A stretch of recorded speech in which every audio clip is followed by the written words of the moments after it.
আমাদের ভবিষ্যতে বাংলাদেশে কোনো নির্বাচন হবে না যদি সংস্কার না হয়, হবে শেখ হাসিনার যদি বিচার না হয়। আমাদের এখনো আহত ভাইরা হাসপাতালে কাতরাচ্ছে, আমাদের শহীদ ফ্যামিলি এখনো ঘুরে ঘুরে বেড়াচ্ছে। তাদের কান্নার সামনে আমরা কি জবাব দিব? আহত ভাইদের সামনে কি জবাব দিব? এই জবাব বাংলাদেশ চায়। প্রিয় বাংলাবাসী, এখন আমরা একটা ছোট্ট স্লোগান বলবো। আমি বলবো এই মুহূর্তে দরকার, আপনারা বলবেন বিচার আর সংস্কার। এই মুহূর্তে দরকার বিচার আর সংস্কার। এই মুহূর্তে দরকার বিচারবাসী।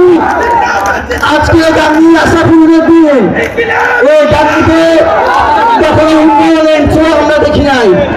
এই গান্ধী শিক্ষা ব্যবস্থা, আমাদের যুবকদের কর্মসংস্থানের ব্যবস্থা আমরা ইনশাল্লাহ করবো।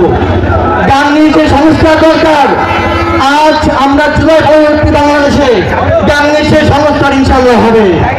আমরা বলতে চাই, এই গান্ধী কৃষি প্রধান হওয়া সত্ত্বেও কৃষকদের জন্য সঠিক প্রয়োজনের ব্যবস্থা নেই। আমরা অনতিবিলম্বে সেই দিকে ব্যবস্থা গ্রহণ করব।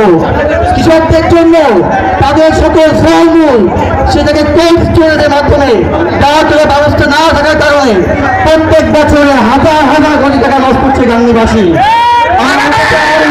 অল্প সময়ের মধ্যে এই গান্ধীর যুবক, কৃষক এবং সাধারণ মানুষের জন্য প্রয়োজনীয় সকল কিছু ব্যবস্থা করা হবে ইনশাল্লাহ। আমি আপনাদের সন্তান, এখানকার মাটি আমার জায়গায় আছে। গান্ধীতেই আমি পড়া হয়েছি। আমি এখন সুপ্রিম কোর্টের কাজ প্র্যাকটিস করছি। আমি গান্ধীতে কিছু দিতে চাই। জুলাই যোদ্ধা হিসেবে আপনাদের মাঝে এসেছি। আপনারা আমার প্রতি সাথে থাকবেন, ভালোবাসা দিবেন।